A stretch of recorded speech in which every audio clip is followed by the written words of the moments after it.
Muito bom dia a você, amigo ouvinte da Rede Boa Nova de Rádio, telespectador da TV Mundo Maior. Estamos começando mais um Jesus e o Logos ao Denis Leite. Bom dia!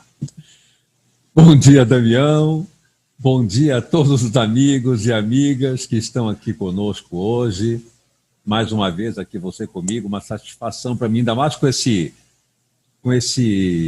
tom de voz, esse eco. Aliás, eu falei na semana passada que você, como locutor, era o eco do mundo inteiro. Está fazendo muito bem esse papel com esse início aí. Bom dia!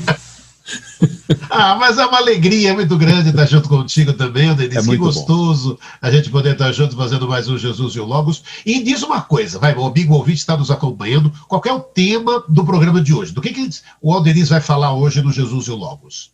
Então, a gente quis trazer um tema, até porque muitas pessoas têm conversado comigo e comentando a respeito da ansiedade muito grande que a gente tem vivido na atualidade, não só em relação à pandemia, principalmente por isso agora, mas num contexto geral, né? A ansiedade, o pânico, o medo, as fobias, tudo isso tem repercutido no seio social de uma maneira muito intensa. Cada vez mais esses problemas têm aparecido. E aí eu pensei em a gente conversar um pouco como é que a logoterapia, especificamente a logoterapia, vê esses problemas e como é que ela atua, como é que ela explica a respeito disso e como ela pode trabalhar ajudando a pessoa a gradativamente se libertar disso. Porque tem algumas nuances muito interessantes e é isso que eu queria trazer aqui. Então vamos começar, porque é bem conhecido, né, Denis, nos dias de hoje, os desafios, os problemas da ansiedade que têm aumentado no mundo inteiro e com certeza continuará aumentando. Como nós podemos definir o que é ansiedade, então? Vamos começar bem assim. Como vamos definir ansiedade, Denis? Ansiedade é um aspecto perfeitamente normal no contexto das relações, no contexto da experiência humana. Aliás, nós podemos dizer que ela é primordial. Vamos entender bem essa separação. A ansiedade é algo primordial. Se a pessoa não tiver um componente de ansiedade, de expectativa, de inquietação e de tensão em relação àquilo em que ela se movimenta no mundo, o trabalho, as relações familiares, a própria segurança pessoal, a segurança de quem ela ama, enfim, todo esse contexto vital implica em experimentarmos a ansiedade.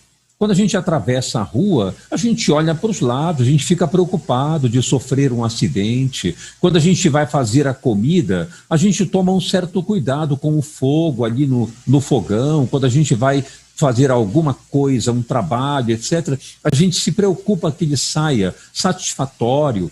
Todo esse fenômeno ansioso é perfeitamente saudável e normal. Agora, quando é que ele passa do normal? Quando é que ele ultrapassa a normalidade?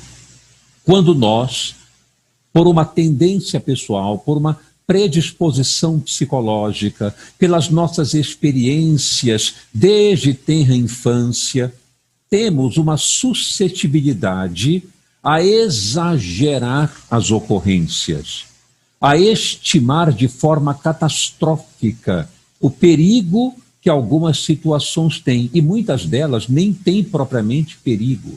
É apenas, então, uma condição nossa de superestimar riscos, perigos, ameaças diante de nós. E, ao mesmo tempo, uma dificuldade de perceber nossa capacidade de lidar com isso. Nós sabemos lidar com a ansiedade, nós sabemos solucionar os nossos problemas.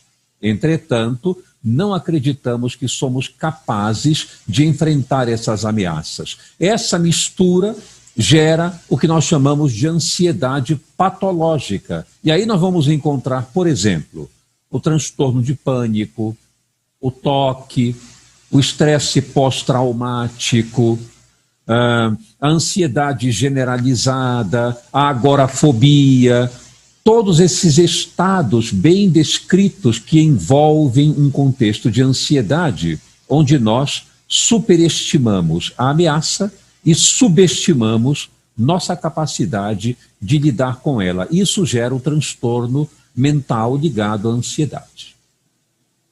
E logo na abertura você falou da logoterapia. Como é que a logoterapia vê os desafios, os problemas, né, da ansiedade no mundo, Aldeniz?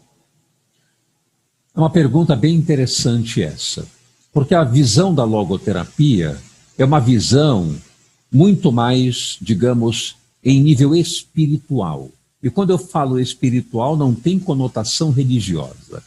O espiritual aí é a dimensão profunda, noética, como diz Viktor Frankl, aquela dimensão onde nós nos conectamos com o sentido da nossa existência, com os valores que a nossa existência ali solicitam que nós apliquemos no cotidiano.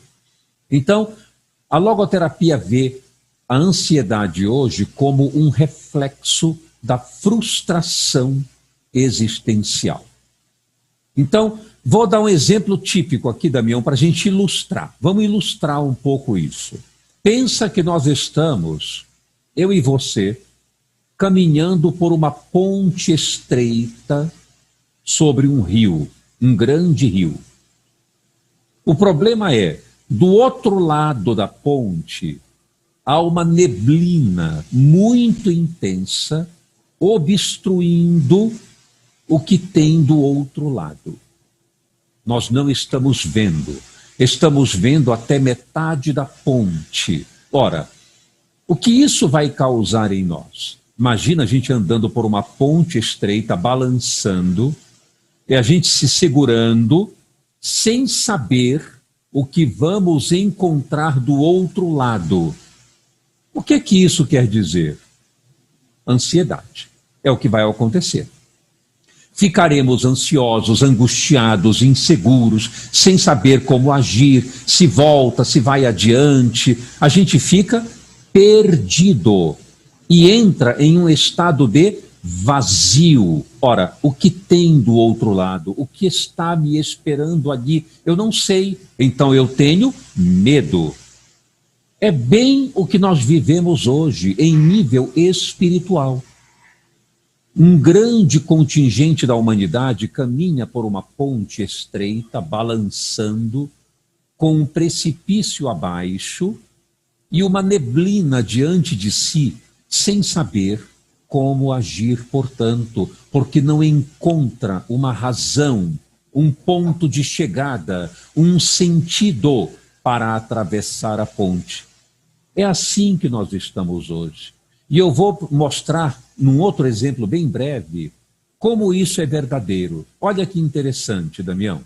As distâncias hoje praticamente acabaram. A internet ligou todo mundo, olha nós aqui. A longevidade aumentou. Hoje em dia, não é mais terceira idade, é melhor idade. Todo mundo já não se preocupa tanto com a questão do envelhecimento como antes, porque a saúde vem ampliando, a atividade para a pessoa idosa está aí a rodo se apresentando, há muito o que fazer. Eu conheço pessoas hoje de 60, 70, 75 anos entrando na faculdade para fazer uma coisa nova, fazendo um curso novo. Entretanto, curiosamente, embora tudo isso tenha melhorado, o índice de ansiedade e depressão aumentou. Não é estranho? Aumentou muito mais. Ora, o que isso quer dizer? Que nós não estamos sabendo como caminhar na ponte, porque a neblina diante de nós obstrui o que devemos encontrar.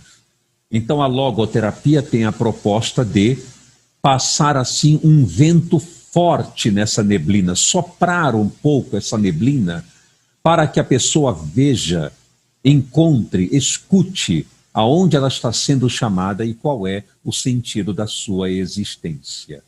Esse é o panorama muito breve que eu quero trazer aqui das razões fundamentais da ansiedade de hoje. Ela é o resultado ou o reflexo de uma grande frustração existencial pela falta da nossa ligação com o profundo significado da nossa vida. É assim que a logoterapia vê, e para falar a verdade, eu como psiquiatra, no dia a dia, comprovo isso constantemente. Aldeniz, estou aqui me imaginando naquela ponte, eu, você e eu, a neblina, aquele rio embaixo. Olha, aí a gente vê o medo, né? E agora, Aldeniz, ampliando isso, né? O medo é uma emoção que paralisa completamente quando experimentado de forma intensa. Está lá na ponte, eu, você e eu, e a neblina não sabendo o que vai encontrar. Isso. Agora, diga uma coisa, como nasce, por exemplo, o medo de falar em público de um determinado indivíduo? Ele tem medo de falar em público, quer dizer, ele não está na ponte com o rio embaixo, ele não está lá com a neblina, mas ele simplesmente tem medo de alguma... exemplo, né, de falar em público. Existem pessoas que têm medo de cometer uma gafe, de passar vexame. O Denis não tem uma neblina que não está identificando, mas são coisas que... Como é entender isso? Amplia para a gente, Denis. Veja que interessante. Existe uma coisa muito interessante que é assim. A psiquiatria explica esses fenômenos de fobias, de ansiedades e assim por diante, compreendendo múltiplos fatores. Fatores genéticos, fatores ambientais, predisposição psicológica, aquilo que a gente chama hoje de neuroticismo, uma pessoa que tem maior tendência a se envolver com um estado de pessimismo, de descrença, de negativismo. Consequentemente, ela tende a desenvolver mais ansiedade, medo, suspeita, receios e assim por diante. Mas eu digo uma coisa que para mim chama muito a atenção, que é a trajetória do nosso desenvolvimento, também cultural, onde criamos hábitos em relação aos quais sofremos consideravelmente. Por exemplo, você há de convir comigo que é quase universal, se não universal, o conceito de uma pessoa de que ela deve se proteger do mundo em que ela se encontra. Há um grande receio nosso de nos expor diante dos outros, de nos apresentarmos de forma autêntica perto das pessoas. Colocamos sempre aquela persona, aquela máscara, aquilo que Freud denominou de ego. O ego representa, portanto, junto com a sua vestimenta, que é a persona, ele se apresenta como uma máscara, uma faceta do indivíduo. E essa máscara representa a proteção que a pessoa exerce em relação a tudo que está fora dela.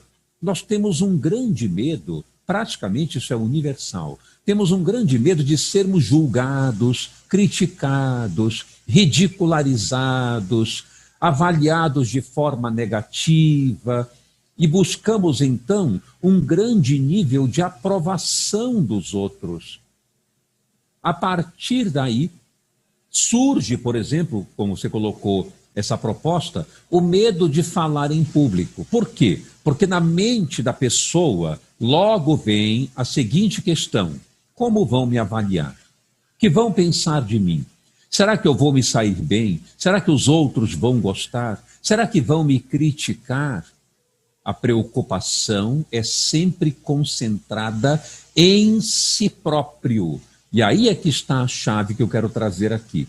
O protótipo da neurose é a hiperconcentração em si mesmo. Eu quero me defender, eu quero me proteger, eu quero ficar numa boa, eu não quero que nada de ruim aconteça comigo, eu não quero que me julguem mal. Isso é universal na criatura humana. Isso vem de uma forma ancestral na coletividade, esse mecanismo de defesa que nós adotamos. E isso faz com que a gente evite o contato com os outros, o contato livre.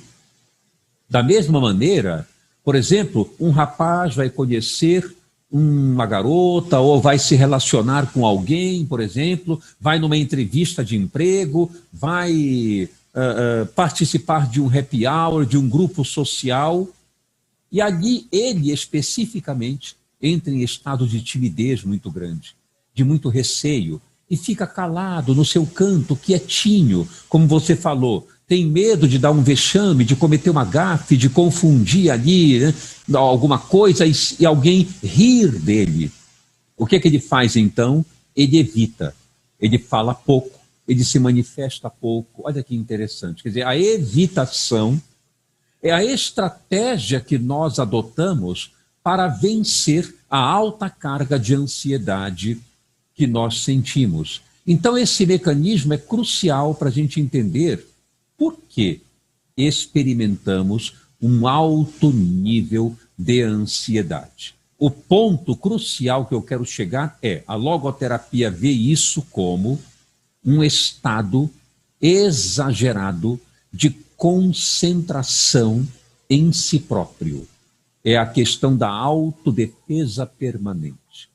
Por isso é que, como veremos logo mais, um dos tratamentos que a logoterapia propõe é sair de si, deslocar-se do próprio centro para atender de forma mais natural, ecológica, simples, o cotidiano que está à volta de nós. Então, esse é o ponto que eu queria trazer aqui para aqueles que sofrem de ansiedade. Isso acontece porque você se concentra demasiadamente no seu medo, no seu problema, nos seus temores. E quanto mais você faz isso, mais o medo aumenta e mais o risco de vir a acontecer o que você teme realmente se dá. Aldenise, vamos ampliar isso então. Existe aí alguma diferença na psicoterapia da ansiedade quando se aplica a logoterapia? Vamos lá, vamos ampliar isso que você está falando para a gente. Sem dúvida, exatamente. Ótima colocação essa para a gente estender o tema. Veja, qual é a diferença? As terapias convencionais que nós encontramos, altamente eficazes, sem dúvida, né?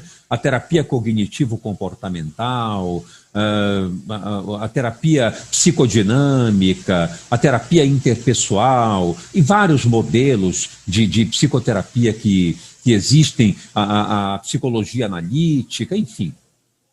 Todas elas normalmente se concentram em tratar o sintoma.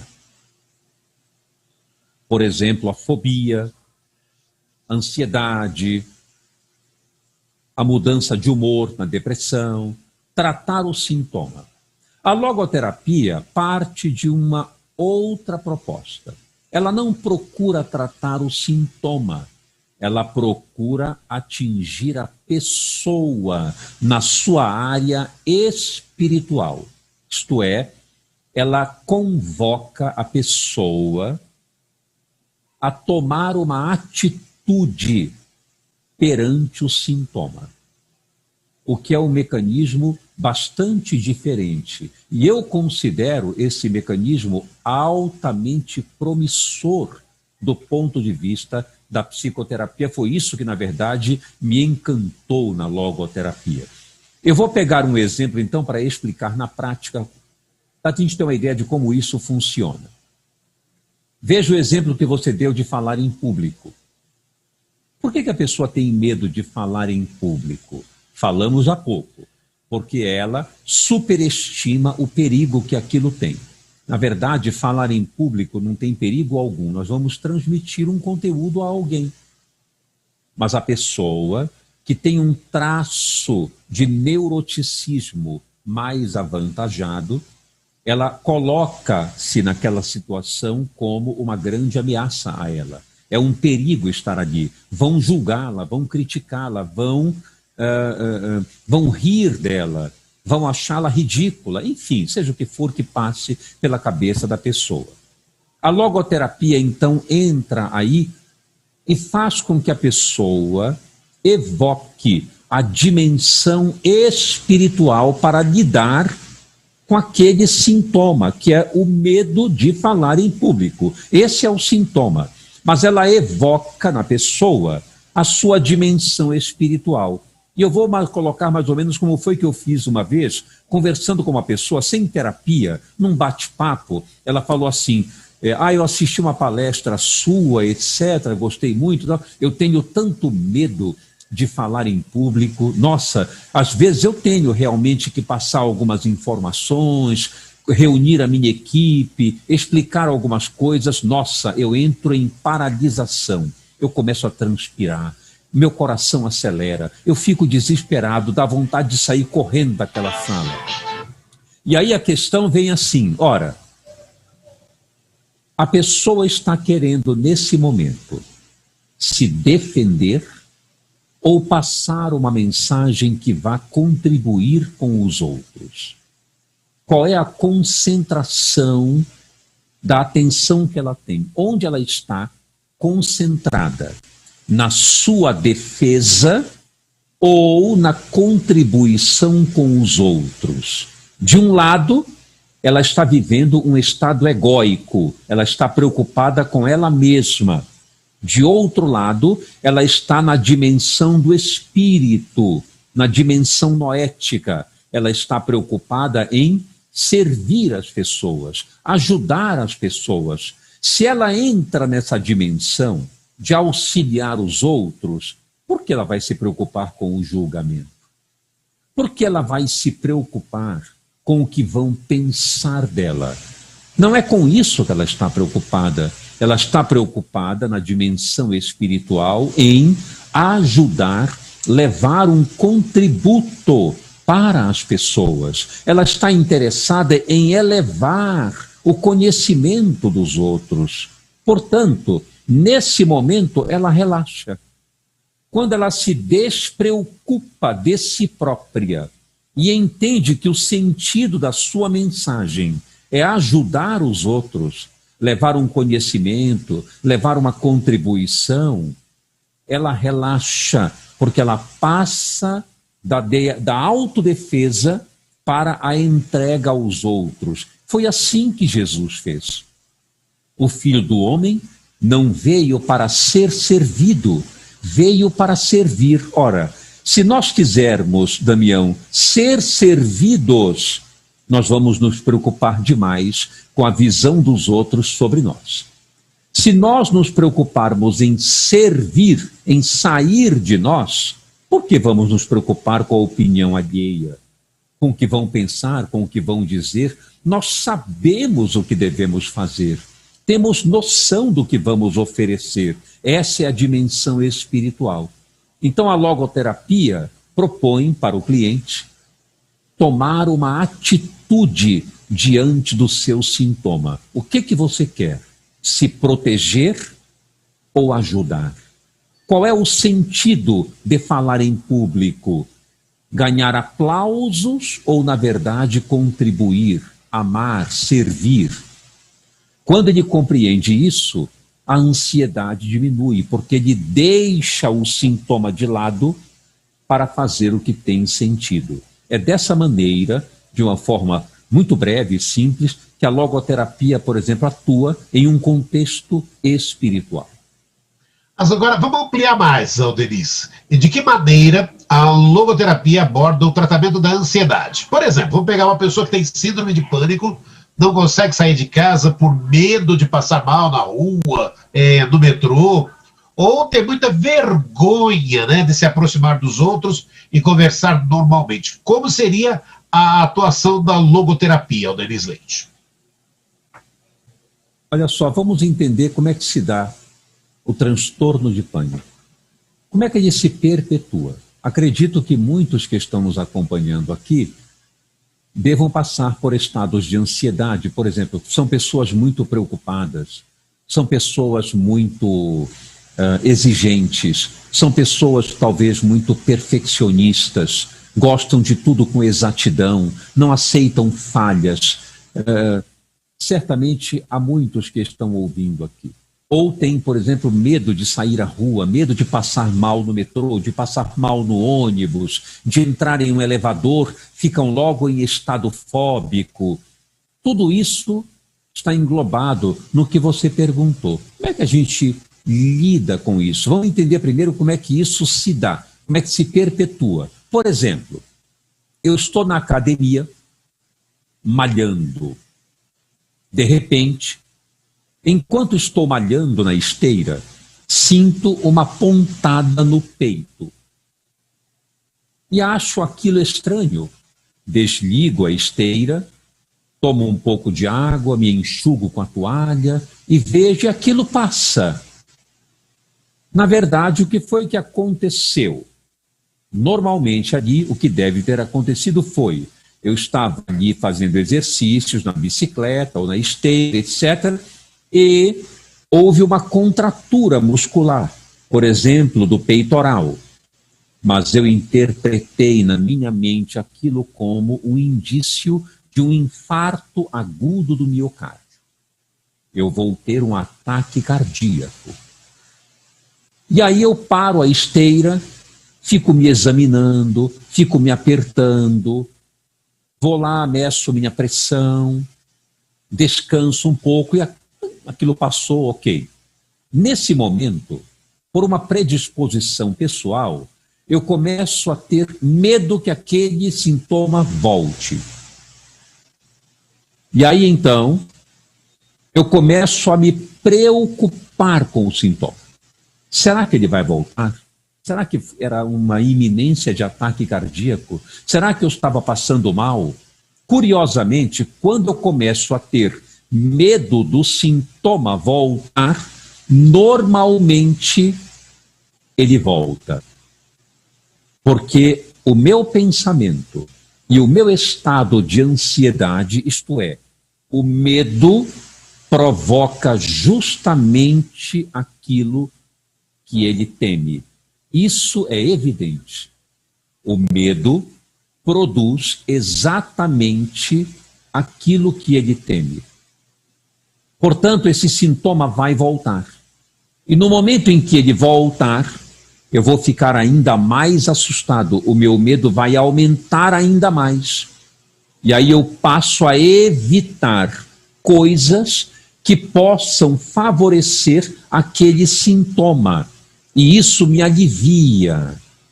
E cada vez que eu experimento aquele sintoma, meu medo aumenta e a minha precaução se acentua até o momento em que eu não faço mais nada. Porque se eu fizer alguma coisa, aquele sintoma aparece.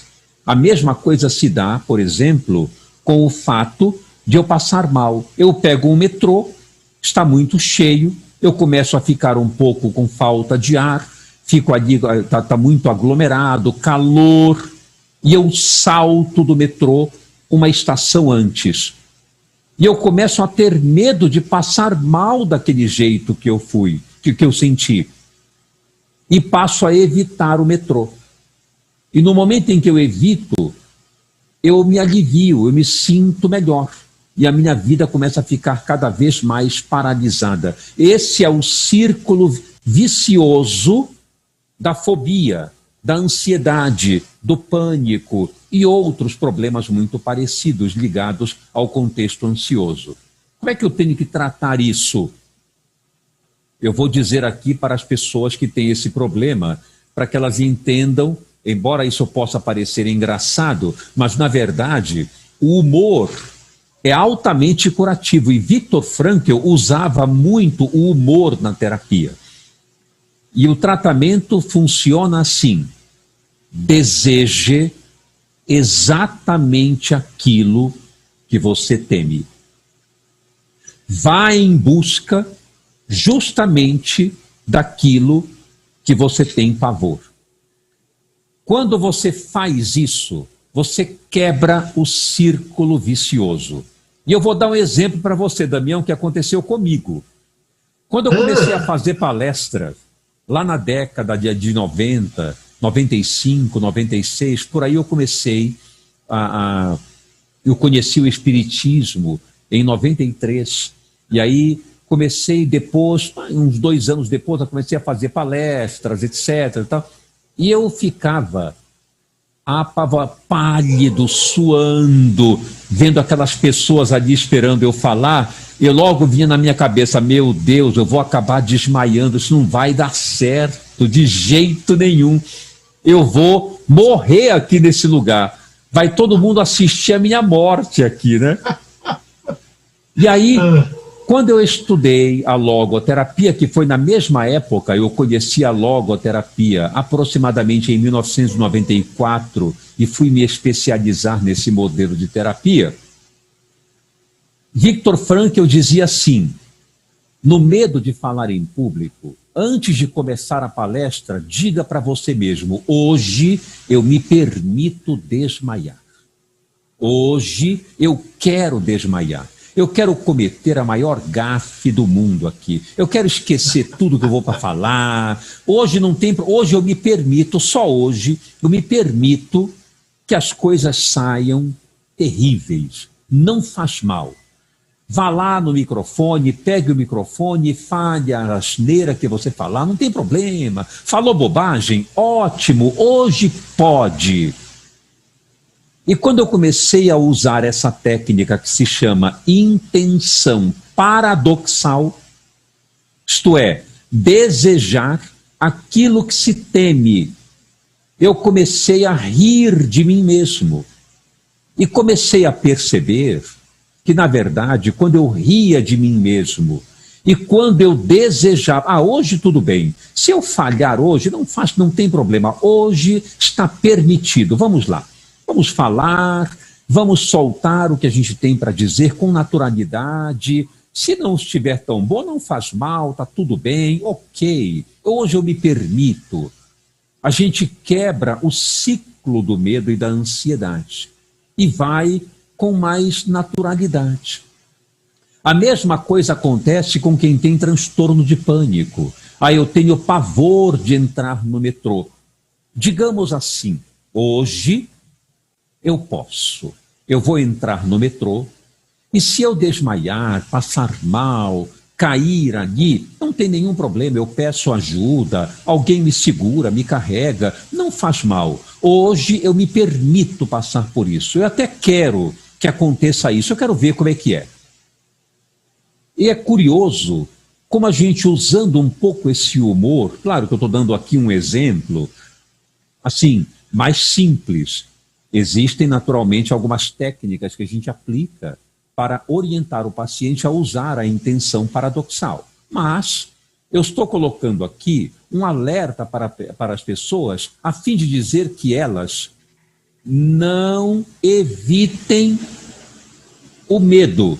Ao contrário, experimentem esse medo realizando as coisas, indo além dele, buscando de dentro de si aquela área espiritual que diz: você pode suplantar isso. Você não é o seu medo. Você tem um hóspede que é o medo. Funcione apesar dele. E quando a gente usa uma boa dose de humor, quando a gente ri do nosso próprio temor, a gente começa a baixar a dose de adrenalina, a gente começa a relaxar e a transcender. Aí vem o outro aspecto, além da intenção paradoxal, que é a técnica da derreflexão, citada por Viktor Frankl. Quer dizer, eu saio de mim mesmo e suplanto o meu medo. Ora, para falar em público, o que eu quero? Eu quero que as pessoas gostem de mim ou eu quero transmitir uma mensagem positiva, calorosa, amiga, para que elas saiam melhor dali? Se é esse o objetivo, transmitir a mensagem, qual o problema? Se não sair tão lindo como eu gostaria, não tem nenhum problema. O importante é a mensagem, não é o mensageiro. Dessa forma, dar de si nos relaxa e a gente enfrenta o medo. Então eu queria trazer essa reflexão para quem está nos ouvindo, exatamente dizendo, para concluir o que você me perguntou, quando você evita o medo, ele aumenta muito mais. E o que você teme que aconteça, acaba acontecendo. A pessoa está carregando uma taça de cristal numa bandeja. Enquanto ela pensar assim, meu Deus, essa taça não pode cair. Se ela cair, vai ser um desastre. Provavelmente a taça vai cair. Porque a pessoa vai tremer, ela vai andar de um jeito que vai tropeçar. Mas se ela disser, esta taça está aqui para chegar naquele lugar, e eu sou a pessoa que conduz essa taça, eu sou o eleito capaz de levar esta taça ao seu lugar de chegada. Isto é uma bênção, eu estou servindo, eu estou contribuindo, não há o que temer. Olha que mudança quando a gente pensa de forma espiritual ou repleto de sentido. É assim que a logoterapia trabalha, fazendo com que a pessoa tome uma atitude acima, superior ao seu sintoma. E com isso, ela vai superando o medo e a ansiedade e funcionando apesar dele. Denise, eu já tenho várias perguntas de ouvintes. Nesse tema que você está falando, eu queria até saber se a mesma coisa acontece com as pessoas com fobia de elevador ou com fobia de multidões. Mas tem muita gente fazendo algumas perguntas muito legais também aqui. Posso trazer as perguntas dos ouvintes aqui, Denise? Claro, e a gente pode até na semana que vem continuar respondendo, se tiver bastante. Fazemos uma parte 2 aí, né? Opa, que vem, vamos começar. Olha, eu vou trazer primeiro a pergunta. Opa, já chegou mais uma aqui. É da Ilna Serpa, do Recife. Bom dia a todos. Ao doutor Aldenis, quero parabenizar pela escolha do tema tão urgente e atual. Tão urgente e atual. Pergunta, a ansiedade tem cura definitiva ou apenas quem sofre com isso tem que viver administrando para o resto da vida, Aldenis? Vamos colocar assim, nem um lado e nem outro. Em saúde mental, não falamos em cura, porque aquilo que diz respeito ao estado mental é bastante subjetivo. Não temos uma noção de quando isso poderá voltar ou não, quando um sintoma poderá surgir ou não, em decorrência de estressores psicossociais do cotidiano. Então, curar é um termo que a gente não usa. Agora, administrar para toda a vida também é muito pessimista. Vamos dizer assim, nós aprendemos a respeitar os nossos sentimentos, as nossas sensações, a perceber que elas, as sensações desagradáveis, não são capazes de paralisar a nossa existência, porque elas não nos causam mal. Elas representam apenas um sintoma, que é o medo, um sintoma perfeitamente comum no cotidiano de todas as pessoas. Ora, mas se eu conheço a minha área espiritual, se eu conheço a minha dimensão de valores, se eu sei qual é o sentido da minha existência, se eu reconheço o que eu estou fazendo no mundo, e sei da importância que possuo no afazer do dia a dia, aquele sintoma fica como um hóspede acomodado no seu canto, enquanto eu produzo, realizo e me torno autônomo, apesar dos meus temores. É assim que a gente deve funcionar no mundo, na visão da logoterapia. Transcender o sintoma. Eu sei que eu tenho ansiedade, mas o meu papel no mundo como espírito, como pessoa, é muito superior. Então eu continuo trabalhando porque eu sei para que eu estou servindo. E quando eu sei, o meu sintoma fica pequenininho, perto da grandiosidade que a vida representa para mim. Quando eu percebo isso, por que eu vou me preocupar com o sintoma? Ele não tem mais importância. O que tem importância é o sentido da minha vida. Então ele fica pequeno. É assim que a gente trabalha para superar as nossas dores, sofrimentos e ansiedades. Deixa eu trazer mais participações aqui, agora no Facebook. Primeiro cumprimentando a Lúcia Rodrigues, bom dia, está em Guarulhos nos acompanhando. Judite Santos, bom dia. Dinora Mício, bom dia, Damião, doutora Denise. Liamara Santos, bom dia, irmãos abençoados, está em Canoas, no Rio Grande do Sul. Judite Santos. Legal, bacana. Está mandando figurinhas para a gente. Olha só, a Cineide Oliveira, bom dia a todos, está em Castro Alves, na Bahia. Dinora Mício, também gosto da voz do Damião, é muito bom ouvi-lo. Obrigado, Dinora. Olha aí, quem viu está aqui? Quem está aqui também é a Deise Florencio, bom dia, está na Pensilvânia. Toda semana está conosco aí, toda semana. Olha, gratidão pelos ensinamentos. Bom dia para todos, uma ótima quinta-feira, Ilana Struder. Também mandando figurinhas para a gente. A Juliana JB, muito bom dia, muito bom. Com alegria e gratidão. Roberto Carlos Ferreira, bom dia. Deise Manzano, bom dia. Quem também está aqui? Lourdes Aparecida, Dalto, bom dia.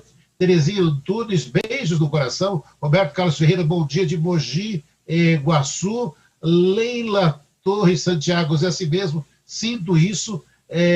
A Leila Santiago faz tantos anos isso. Vera Lúcia Riqueza, bom dia, meus irmãos.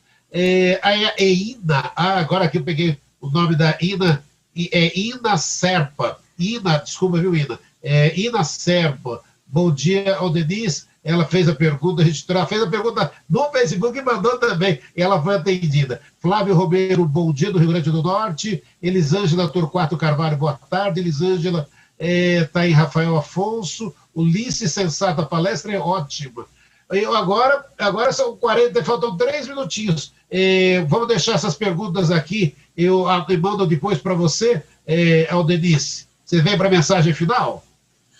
Opa, vamos sim. Essas perguntas, então, a gente pode talvez fazer um programa na semana que vem, dando continuidade a esse tema e respondendo a pergunta dos internautas aí, então, trabalhando mais esse tema. Então, você que escreveu para cá e que não teve, vou até dizer os nomes aqui, ó. Cadê Marlisa Fernandes? Ele vai responder semana que vem. Leila Dalta Torre também. Que vai estar nos acompanhando. E tem mais uma pergunta aqui no WhatsApp da Edna, que tem o medo de dirigir. Tudo isso, semana legal. Que vem, o Aldenis fala com a gente, tá bom? Aldenis, mensagem final. Olha só, vamos lá. Ansiedade é um fenômeno perfeitamente normal. Entretanto, quando ela se manifesta de forma patológica, paralisando sua vida, o que acontece aí é justamente o seguinte: você elimina, afasta a sua área espiritual, a sua conexão com o sentido da vida, para ceder ao temor, ao medo, à paralisia, à frustração de não conseguir executar aquilo para o qual você veio no mundo. E isso não é justo.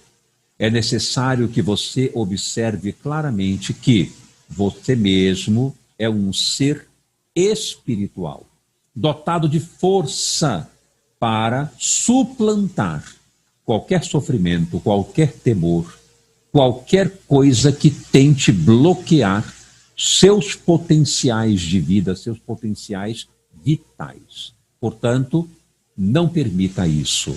Trabalhe, produza, enfrente seu medo, supere-o e deixe-o apenas como um hóspede modesto na sua casa emocional, sem paralisá-lo. Enfrente-o dia a dia, descobrindo o sentido fundamental da sua vida. Semana que vem a gente vai abordar um pouco mais sobre isso. Obrigado ao Denis Leite, gratidão. E o tema prossegue na semana que vem, atendendo mais ouvintes. Semana que vem estaremos juntos com mais um Jesus e o Logos. Ótima semana, ótima quinta-feira, Denis. Abraço, Damião, fica com Deus, ótima semana e um abraço a todos que nos acompanharam aqui. Excelente semana a todos. Tchau, gente.